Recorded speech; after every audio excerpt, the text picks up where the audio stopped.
Hoje vamos analisar um caso do início do século XX, então sente-se e relaxe enquanto vamos para a Inglaterra.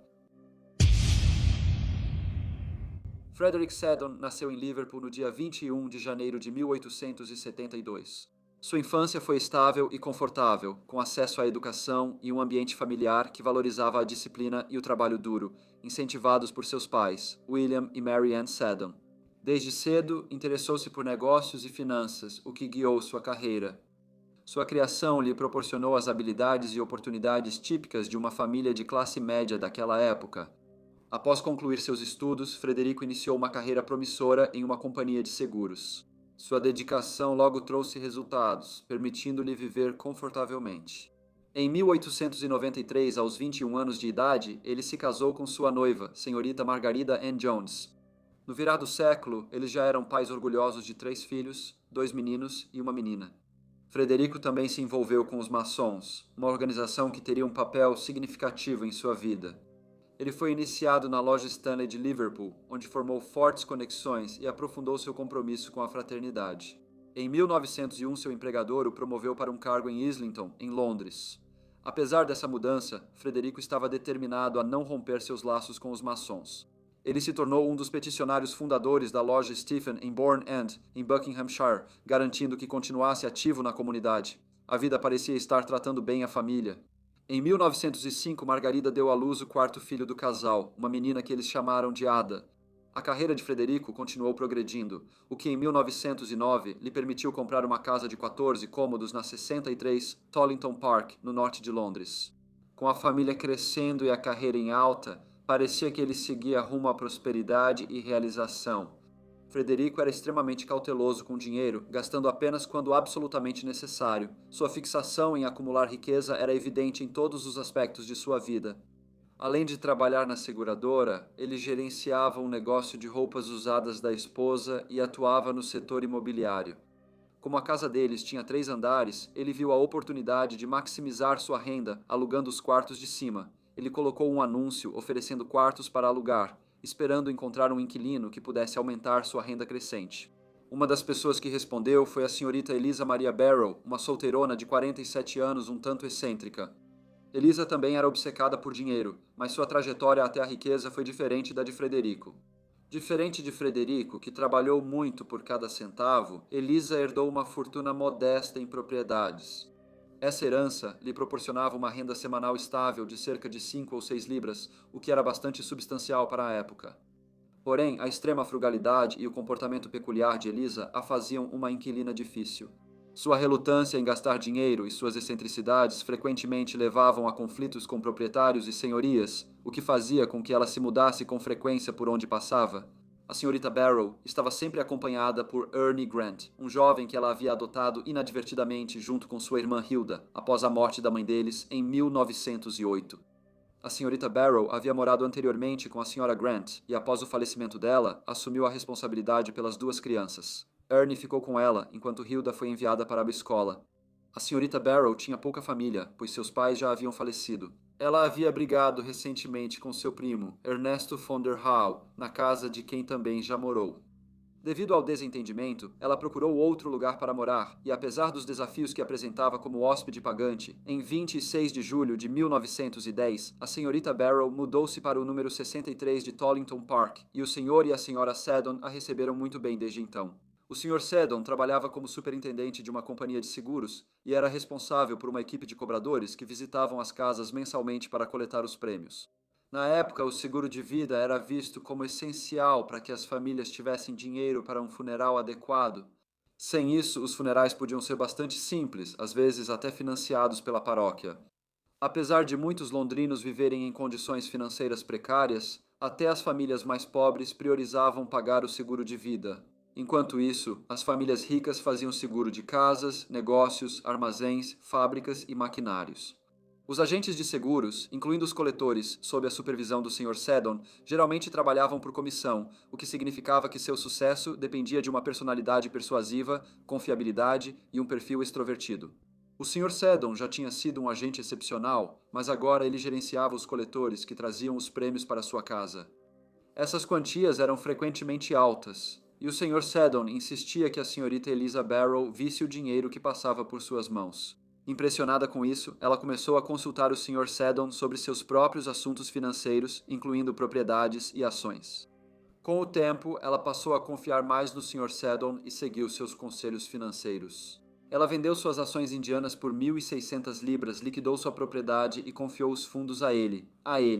Além disso, por recomendação dele, ela comprou uma anuidade com a garantia de que esse acordo lhe proporcionaria uma renda vitalícia garantida. Em 1911, Margaret Seddon deu à luz o quinto filho do casal, outra filha.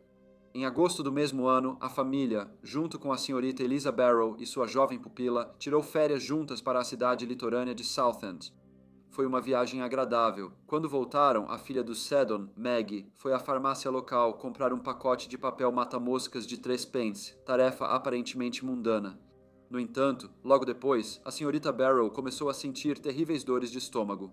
Seu estado era tão grave que o Sr. e a Sra. Seddon chamaram o médico local.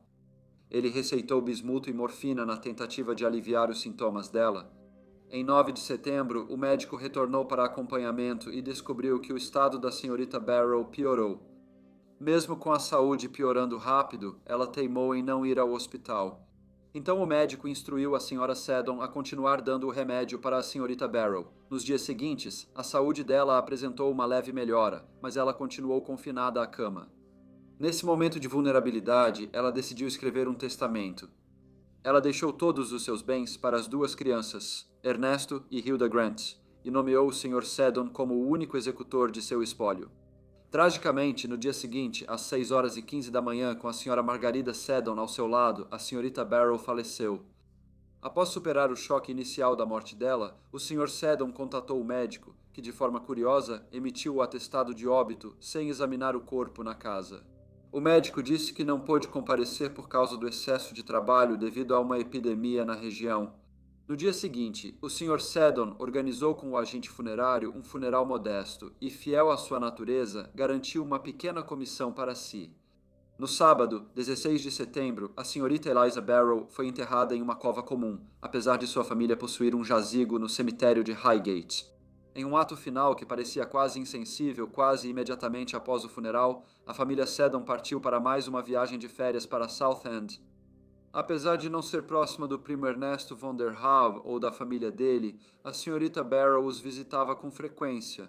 Quando ela parou de ir à casa deles, a Sra. von der Haw se perguntou o que teria acontecido. Ernesto não tinha muito interesse nos assuntos da prima, mas sabia que ela era bastante rica e sentia um senso de dever familiar em garantir que ela estivesse bem. Então, após algum incentivo de sua esposa, na quarta-feira, 20 de setembro, ele foi até Tollington Park para visitar sua prima. Quando ele chegou, a porta foi atendida pela empregada do Seddon, uma jovem chamada Maria Shatter. O Sr. von der Haw pediu para ver a Srta. Barrow, mas ficou chocado ao saber por Maria que ela havia falecido na quinta-feira anterior e sido enterrada 2 dias depois. Ela acrescentou que o Sr. e a Sra. Seddon não estavam em casa e aconselhou-o a voltar em outro dia. No entanto, o Sr. von der Haw não voltou. Ele enviou sua esposa, acompanhada da cunhada, e juntas chegaram à casa do Sr. e da Sra. Seddon. Na manhã seguinte, elas foram recebidas pela filha do Sr. Seddon, que as conduziu até a sala de estar e pediu que aguardassem por seu pai. Quando o Sr. Seddon finalmente apareceu, estava longe de ser simpático. Em vez de prestar condolências, ele disse às senhoras que estava ocupado e lhes entregou uma cópia de uma carta que afirmou ter enviado, informando sobre a morte da Srta. Barrow. A carta supostamente detalhava os preparativos do funeral e dizia que o testamento da Srta. Barrow deixou tudo em confiança para Hilda e Ernie Grant. Também afirmava que o Sr. Seddon era o único executor do espólio. No entanto, a Sra. von der Haw insistiu que nem ela nem seu marido jamais receberam tal carta. As 2 senhoras deixaram a propriedade. O Sr. von der Haw achou a situação muito suspeita. Nas semanas seguintes, pensou sobre o dinheiro da prima e por que ela teria feito um testamento tão de repente. Querendo descobrir a verdade, ele fez uma visita ao número 63 da Tollington Park.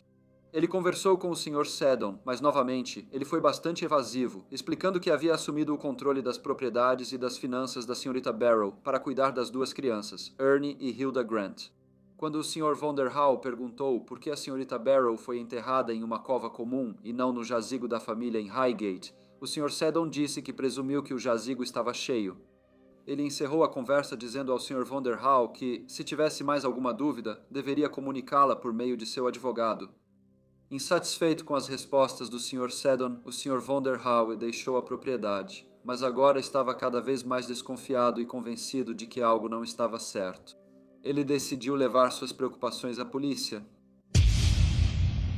A polícia ouviu atentamente o Sr. von der Hau enquanto ele explicava a situação em torno da morte de seu primo. Eles notaram detalhes preocupantes. Uma mulher saudável adoeceu de repente e morreu.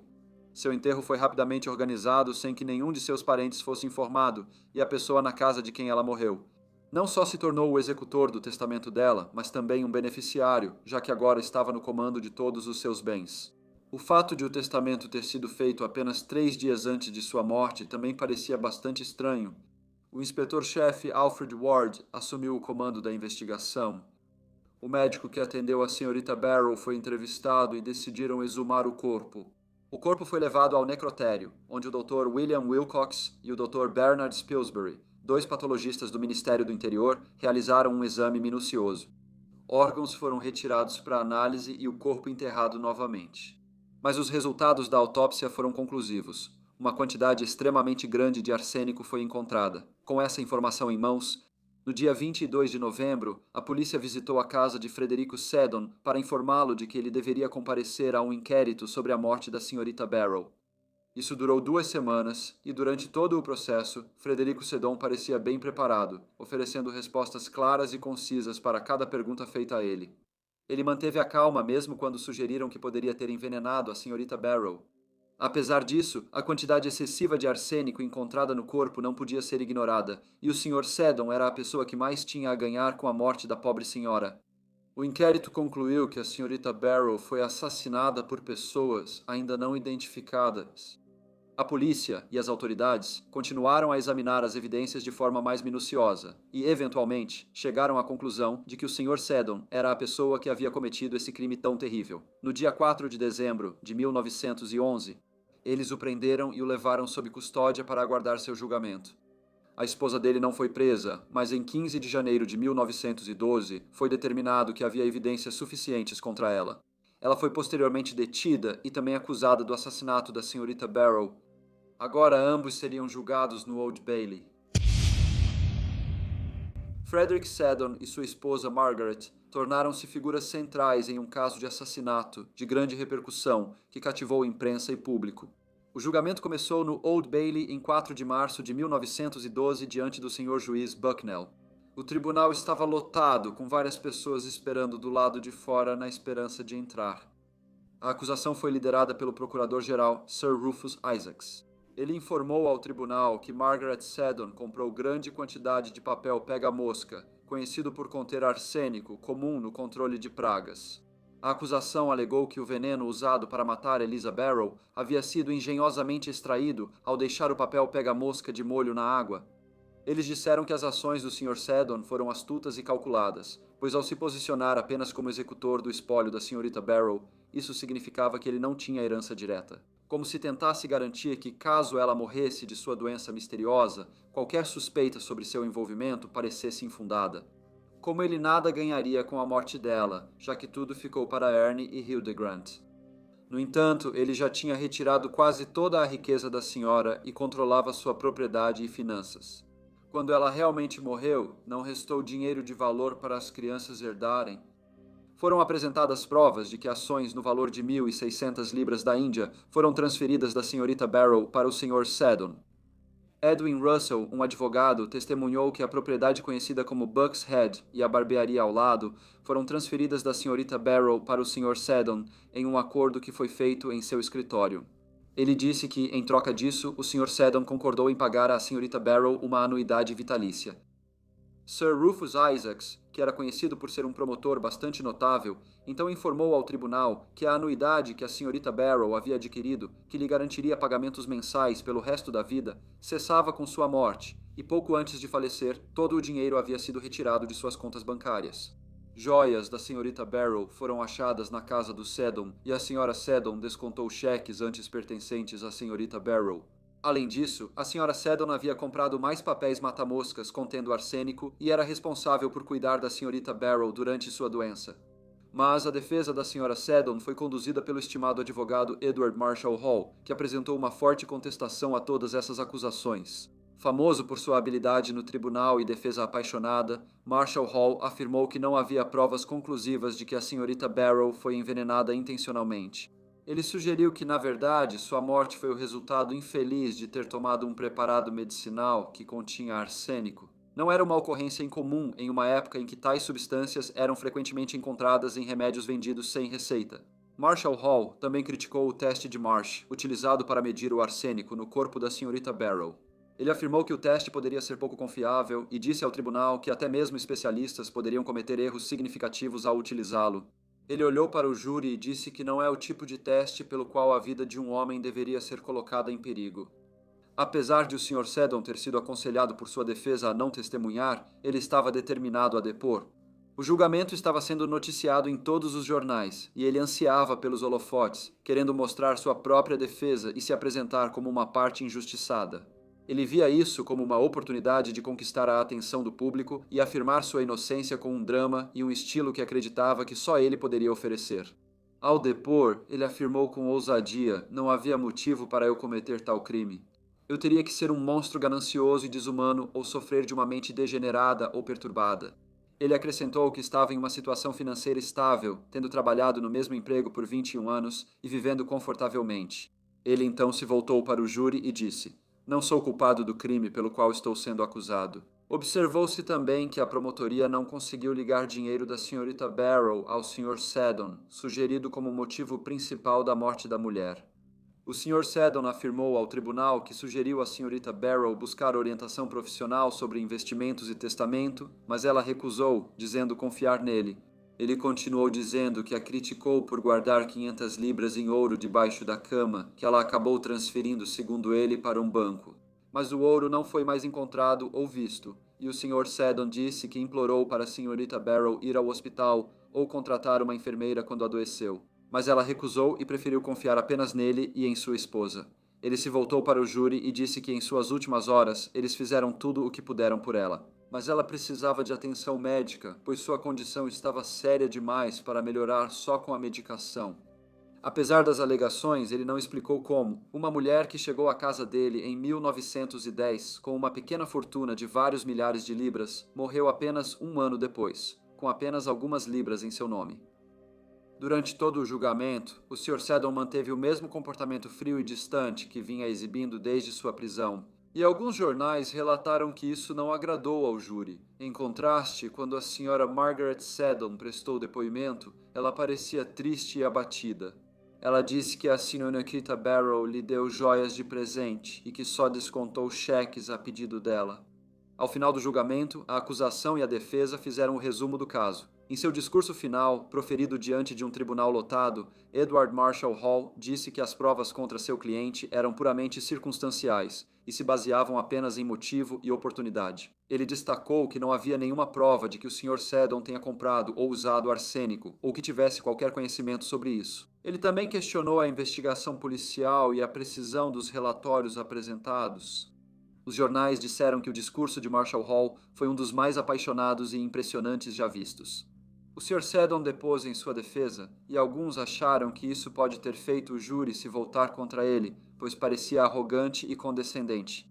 Os jornais também relembraram ao público a alegação absurda feita pelo Sr. Seddon no banco das testemunhas, que a Srta. Barrow pode ter bebido água dos recipientes de papel pega-mosca deixados em seu quarto para afastar as moscas. Assim que o júri foi enviado para deliberar, eles levaram apenas 1 hora para chegar a um veredito. Eles consideraram o Sr. Frederick Seddon culpado do assassinato da Srta. Eliza Barrow e consideraram sua esposa, Sra. Margaret Seddon, inocente. Quando o escrivão do tribunal lhe perguntou se tinha algo a dizer sobre por que a sentença de morte não deveria ser proferida contra ele, o Sr. Seddon respondeu longamente e apelou diretamente ao juiz. Fazendo um sinal maçônico, ele disse: "Declaro diante do grande arquiteto do universo que não sou culpado." O juiz pareceu bastante comovido com isso e demorou para responder. Por fim, ele disse: "Não cabe a mim atormentar seus sentimentos, tente fazer as pazes com seu Criador." Nós dois pertencemos à mesma irmandade, e embora isso não possa ter influência sobre mim, é doloroso, além das palavras, ter que dizer o que estou dizendo. Mas nossa irmandade não incentiva o crime, ela o condena. O senhor juiz Bucknell então sentenciou Frederick Seddon à morte. A defesa recorreu do veredicto e da sentença, mas todos os recursos foram negados.